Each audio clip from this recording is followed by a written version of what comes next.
الحمدللہ وحدہ والصلاة والسلام علی من لا نبی بعدہ اما بعد فاعوذ باللہ من الشیطان الرجیم بسم اللہ الرحمن الرحیم قل یا ایہا الذین ہادوا ان زعمتم انکم اولیاء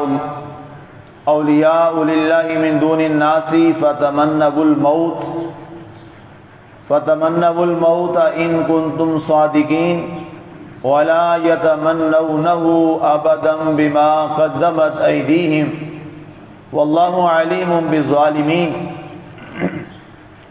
اے پیارے حبیب صلی اللہ علیہ وآلہ وسلم، آپ فرما دیجئے کہ اے یہودیوں، اگر تمہارا گمان یہ ہے کہ سب لوگوں سے ہٹ کر اللہ کے محض تم ہی دوست ہو تو موت کی تمنا تو کرو اگر تم سچے ہو، اور وہ ہرگز کبھی بھی موت کی تمنا نہیں کریں گے ان کاموں کی وجہ سے جو ان کے ہاتھوں سے صادر ہو چکے ہیں، اور اللہ تعالیٰ ظالموں کو خوب جاننے والا ہے۔ سبحان اللہ۔ آج ہماری سورہ الجمعہ کی آیہ مبارکہ نمبر 7 کی تلاوت و ترجمہ کا شرف نصیب ہوا۔ سامعین، اس آیہ مبارکہ میں اللہ تعالیٰ نے اپنے پیارے حبیب حضرت سیدنا محمد رسول اللہ صلی اللہ علیہ وآلہ وسلم کو خطاب فرماتے ہوئے یہ ارشاد فرمایا کہ اس وقت یہودی سب سے زیادہ آپ کے اور اسلام کے مخالف ہیں، اور دعویٰ یہ کرتے ہیں کہ ہم جو یہودی ہیں ہم سب سے زیادہ اللہ کے قریب ہیں، اور ہمارا اللہ کے ساتھ جو تعلق ہے وہ بہت گہرا ہے۔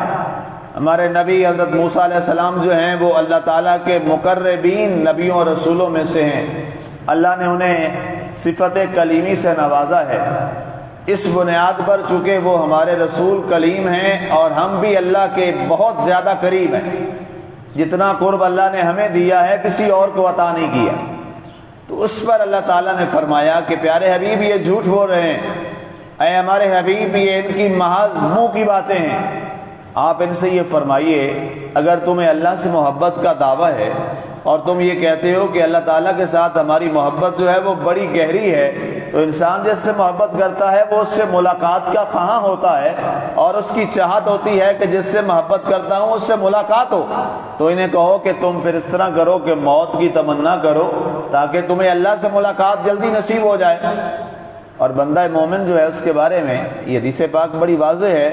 اللہ کے رسول صلی اللہ علیہ وسلم نے ارشاد فرمایا دنیا سجن المومن و جنت الکافر، فرمایا مومن کے لیے جو دنیا ہے یہ قید خانہ ہے، اور وہ تمنا کرتا ہے اے اللہ جلد مجھے قید سے جان چھوٹے اور مولا میں تیری بارگاہ میں آ جاؤں۔ سبحان اللہ۔ بندہ مومن کی یہ تمنا ہوتی ہے اور اس کی خواہش ہوتی ہے، کیونکہ وہ جانتا ہے کہ یہاں سے جاؤں گا تو اپنے مالک سے ملاقات کروں گا۔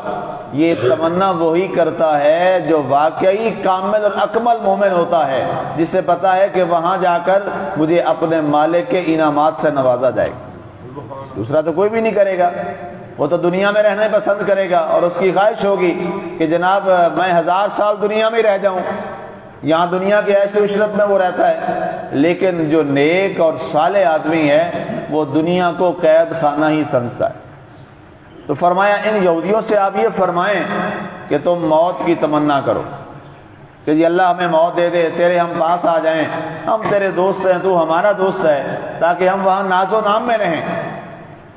تو حکم ہوا پیارے حبیب یہ کیا لوگ ہیں؟ وَلَا يَتَمَنَّوْنَهُ أَبَدًا، یہ کبھی بھی موت کی تمنا نہیں کریں گے۔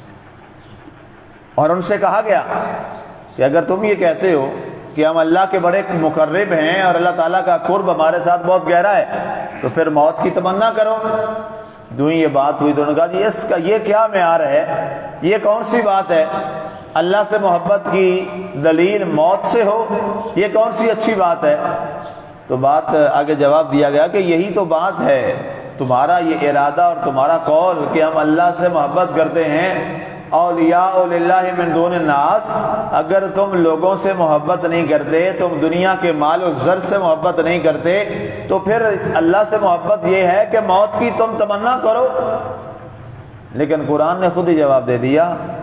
جب یہ بات ہوئی تو وہ بھاگ نکلے، انہوں نے کہا یہ تمہارا محض ایک ہمیں رسوا کرنے کا ایک طریقہ ہے۔ تو اللہ نے چونکہ قرآن کی وحی نازل فرما دی تھی، یہ تو اللہ کا حکم آ چکا تھا، وَلَا يَتَمَنَّوْنَهُ أَبَدًا، وہ پیارے حبیب کبھی موت کی تمنا نہیں کریں گے۔ کیا وجہ ہے؟ بِمَا قَدَّمَتْ أَيْدِيهِمْ، اس لیے کہ جو انہوں نے آگے بھیجا ہے وہ ایسا نہیں ہے کہ انہیں جنت دی جائے گی، جو انہوں نے کرتوت کیے ہیں اللہ انہیں جہنم میں جلائے گا۔ اور یہ جانتے ہیں، چونکہ ظاہر ہے صاحب کتاب رسول کے امتی تھے، کتاب تو ان کے پاس تھی، تورات تو ان کے پاس موجود تھی، یہ اچھائی اور برائی کو جانتے تو تھے، اس میں کوئی شک نہیں ہے۔ یہ یہودی قوم جو ہے بڑی شاطر قوم ہے، دنیا میں اس وقت جتنے مذاہب ہیں سب سے زیادہ جو شاطر قوم ہے وہ یہودی ہے، اور اسلام کے جو سب سے بڑے دشمن ہیں وہ یہودی ہیں، عیسائی نہیں ہے، یہودی ہے۔ یہودی بدترین دشمن ہے اسلام کا روز اول سے، اور انہیں ہمارے نبی صلی اللہ علیہ وسلم کے پاس نبوت آنے سے ہی اختلاف شروع ہو گیا تھا۔ انہوں نے کہا جی نبوت بنی اسرائیل سے نکل کیسے گئی؟ ہم اس بات کو ہی تسلیم نہیں کرتے کہ بنی اسرائیل سے نبوت کیسے چلی گئی اسماعیلی قوم میں، انہوں نے اس بات کو تسلیم ہی نہیں کیا۔ اسی دن سے ان کی دشمنی جو ہے وہ ان کے مذہب کی بنیاد پہ ہمارے ساتھ چلی آ رہی ہے، تجارت کی بنیاد پہ نہیں، کوئی جغرافیائی بنیاد پہ نہیں، مذہب کی بنیاد پر روز اول سے۔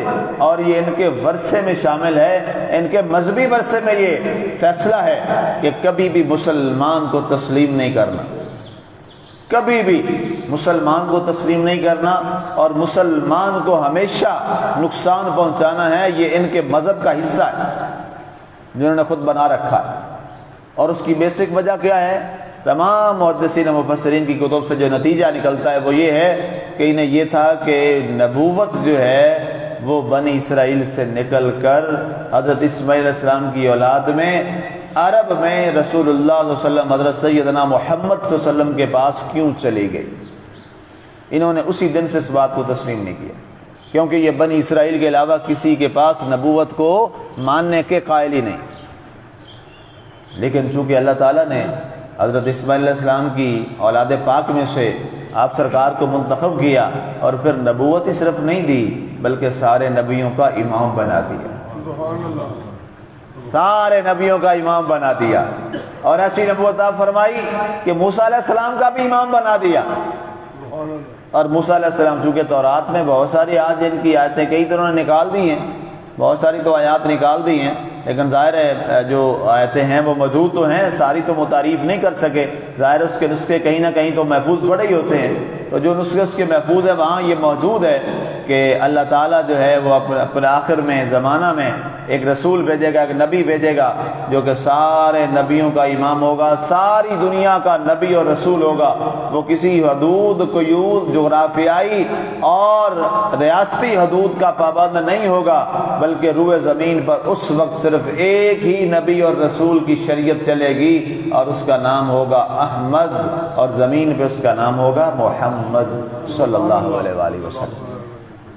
تو یہ اختلاف ہے بنیادی طور پر جو چلا آ رہا ہے۔ واللہ علیم بالظالمین، اللہ نے فرمایا پیارے حبیب اللہ ظالموں کو بہتر جانتا ہے، ظالموں کے دلوں کی باتوں کو بھی جانتا ہے، یہ یہودی بڑا ظالم ہے۔ اس وقت سب سے زیادہ ظلم کا جو بازار گرم کر رکھا ہے وہ یہودی ہے، اور یہودیت اسلام کے جو کہ بدترین دشمن ہونے کی وجہ سے جہاں جہاں ان کی سازشیں چلتی ہیں، چاہے وہ بالواسطہ ہے یا بلا واسطہ ہے، وہ مسلمانوں اور دین کے کھلے دشمن ہیں۔ لہذا ہم مسلمانوں کو بھی اپنی آنکھیں کھولنی چاہیے اور دیکھنا چاہیے کہ یہودی کہاں کہاں اپنی سازشوں کے ساتھ اسلام اور اہل اسلام کے خلاف کام کر رہا ہے۔ ہمیں بڑے بیدار مغز کے ساتھ ان چیزوں کو محسوس کرنا چاہیے۔ اللہ تعالیٰ کی ذات ہمیں عمل کی توفیق عطا فرمائے، آمین۔ وما علینا الا البلاغ المبین۔